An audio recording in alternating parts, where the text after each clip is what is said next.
significantly যি অসমত প্ৰতিটো দিনতে কৰবাত আন্দোলন ধৰ্ণা পিকেটিং আছিলে আজি আমাৰ অসমত ক'ব গলে এতিয়া বন্ধ এটা দেখা পোৱাটো আমাৰ কাৰণে ভাগ্যৰ কথা কাৰণ যোৱা 3টা বছৰত এটা বন্ধও আমাৰ অসমত হোৱা নাই আগতে যত অসম বন্ধ গুৱাহাটী বন্ধ ডিব্ৰুগড় বন্ধ তিনসুকীয়া বন্ধ those were order of the day আৰু এইবিলাকৰ সুযোগ লৈ আজি আমাৰ অসমত এটা নতুন বিকাশৰ আন্দোলন আৰম্ভ হৈছে সেমি কণ্ডাক্টৰ দৰে ইন্ডাষ্ট্ৰি আজি টাটাই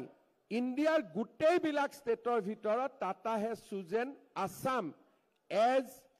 their site for factory to manufacture semiconductor কিমানটা semiconductor daily উপৰ তাতে হ'ব 48 million chips 48 million chips will be produced in Jagirot from November আৰু আমেৰিকাত যিমান গাড়ী চলিব সব গাড়ীৰে chips made in Assam Jagirudor hobo. So this is a complete turn around aru ami yak aru besi deep aru besi tak ami manuhor majot loi jabo khujisu jate amar Assam খনে ভাৰতৰ ভিতৰতে এখন কন্ট্ৰিবিউটৰি ষ্টেট আমাৰ অসমত এটা generation আছিল দিল্লী আমাক এটু দিয়া নাই দিল্লী আমাক হেতু দিয়া নাই মই ষ্টুডেন্ট থাকোতে মোৰ মনত প্ৰথম প্ৰশ্ন আহিছিল দিল্লী আমাক কিয় দিব লাগে এনেকুৱাটো কোনো কথা নাই দিল্লী আমাক দিব লাগে there is no relation যে Delhi is a master and we are somewhere আমি তলত থাকিম দিল্লী আমাক দিব তেতিয়া আমি খাব পাম আমাৰ কথাটো হল যে Delhi is a national capital of our own country আমিও দিম আমাকো দিব the relation has to be contributory it cannot be a dependent state আমাৰ আগৰ জেনাৰেশনৰ মানুহে আমাক শিকাইছিলে যে আন্দোলন কৰ দিল্লী আমাক দিব মই এতিয়া বিচাৰো যে অসমে আমি কি দিম Delhi because we have to make India is a developed nation আৰু Assam has to be a contributory state it cannot be a dependent state যে ৰাতিপুৱা দিল্লীয়ে টকাটো নিদিলে মই দৰমহা দিব নোৱাৰিম তেনেকুৱা স্থিতিত মই থাকিব নোখোজো আমাৰ ভাৰতৰ ডেভেলপমেন্টৰ জাৰ্নিত Assam should be a partner Assam cannot be a dependent state Assam has to be a partner state যদি Tamil Nadu is contributing Maharashtra is contributing Assam will also contribute and as a nation আমি develop কৰিম আজি সেই কাৰণে অসমত নিবিচাৰাকৈ ব্ৰহ্মপুত্ৰ দলং হৈছে নিবিচাৰাকৈ অসমত ডাবল লেনিং হৈছে ট্ৰিপল লেনিং হৈছে 6 লেনিং হৈছে ব্ৰডগজ হৈছে ইলেক্ট্ৰিকেল হৈছে ডুৱেল ৰেল লাইন হৈছে এতিয়া আমি নতুন কল্পনা কৰিছো যে গুৱাহাটীৰ পৰা শিলচৰ আমি 5 ঘণ্টাত গৈ পাব লাগে through express highway and Dibrugarh আমি 5 ঘণ্টাত গৈ পাব লাগে those are the dream of new Assam মই আপোনালোকক এইখিনিকে যে আজি আমি অসমক প্ৰতিনিধিত্ব কৰো ৰাজধানী দিল্লীত অসমৰ যাতে এটা positive image as a state where development is identity of our state তেনেকুৱা এটা যাতে আমি নিজকে যে এম্বাসেডৰ ইন দা ন্যাশনাল ক্যাপিটাল আমি যাতে আমাৰ দেশখনক আমাৰ প্ৰদেশখনক আমি প্ৰজেক্ট কৰিব পাৰো সেই ধৰণে আমি যাতে আমাৰ ষ্টেটখনক ৰিপ্ৰেজেন্ট কৰিব পাৰো তাৰ কাৰণে আজি আমি একেলগে গোট খাইছো মোৰ দিল্লীত ইলেকশন কেম্পেইন থাকাৰ কাৰণে খৰবাদাৰো ইলেকশন কেম্পেইন থাকাৰ কাৰণে যিমান সময় একেলগে আমি দিব পাৰিব লাগিছিল দিব পৰা নাই কিন্তু এটা কথা আমি সকলোৱে মনত ৰাখিম যে 2014 চনৰ আগত আমি কল্পনাও কৰিব পৰা নাছিলো যে অসমত সেমি কণ্ডাক্টৰ হ'ব বডোলেণ্ডৰ ডিমাণ্ড উদ্ৰ কৰিব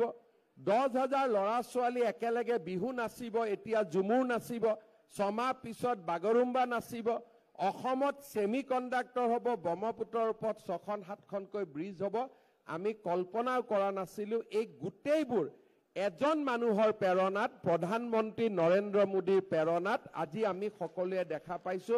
it is a complete transformational story it is completely a story of new Assam সৰ্বাদা মুখ্যমন্ত্ৰী থাকোতে নুমলীগড় ৰিফাইনাৰীক আমি 10 million metric ton 9 million metric টনলৈকে ৰিফাইন কেপাসিটি বঢ়াব ডিসিশন লৈছিল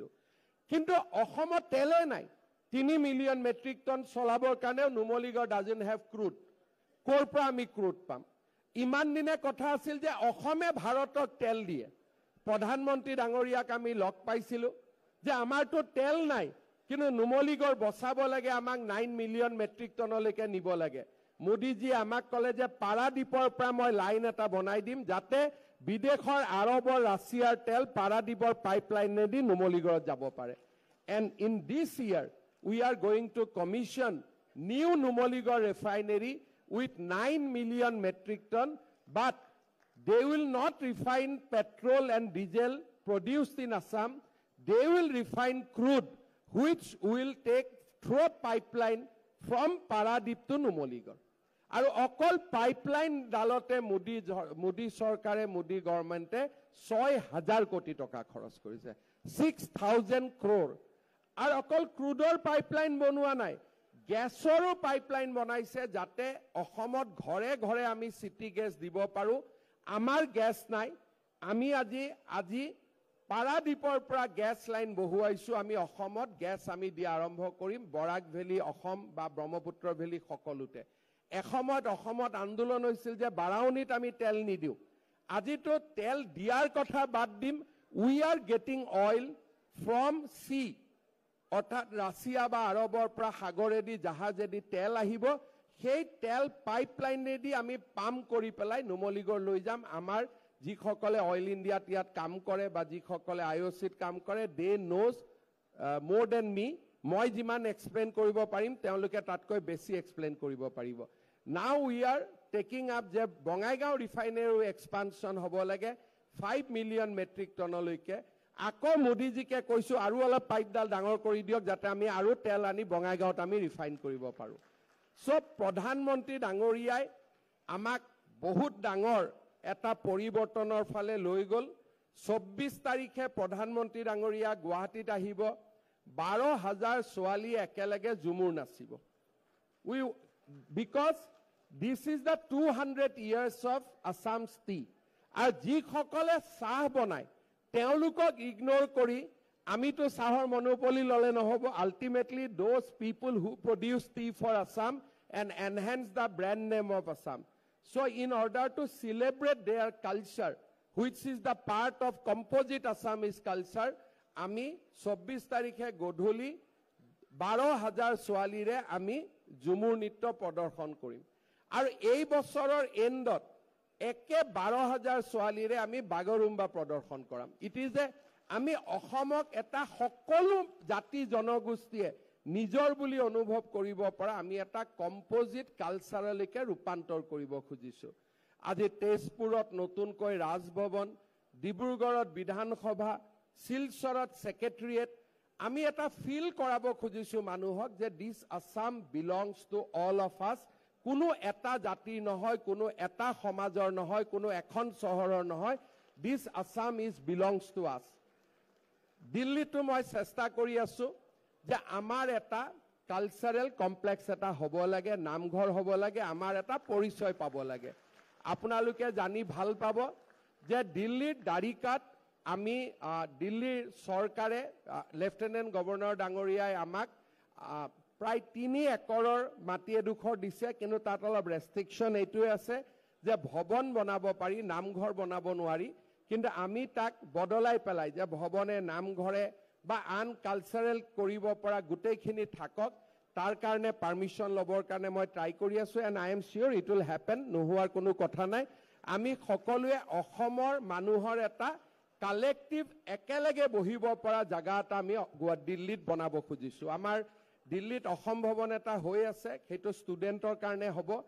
আমাৰ নতুন আসাম ভৱন বনি আছে খুব সোনকালে হৈ যাব আসাম হাউচ হ'ব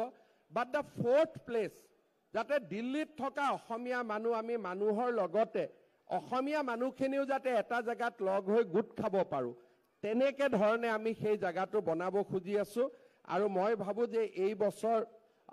দিল্লীত ইলেকশ্যন হৈ যাওক আমি পাৰমিশ্যন লৈ নৱেম্বৰ মানৰ পৰা we can start the work আমি তেনেকে আৰম্ভ কৰিব খুজিছো মই পুনৰ এবাৰ আপোনালোক সকলোকে ধন্যবাদ জনাইছো আমাৰ অসমৰ পৰিৱৰ্তনৰ কাৰণে প্ৰধানমন্ত্ৰী নৰেন্দ্ৰ মোদী ডাঙৰীয়াই যিমানখিনি কৰিছে আমি কৃতজ্ঞতাৰে তেখেতক সদায় ধন্যবাদ দিব লাগিব, অভিনন্দন জনাব লাগিব।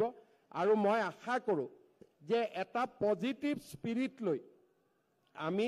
দেশৰ উন্নয়নৰ কাৰণে, ৰাজ্যৰ উন্নয়নৰ কাৰণে আমি কাম কৰি যাম। সকলোকে পুনৰ অহাৰ বাবে ধন্যবাদ জনালোঁ। সকলোৰে অলপ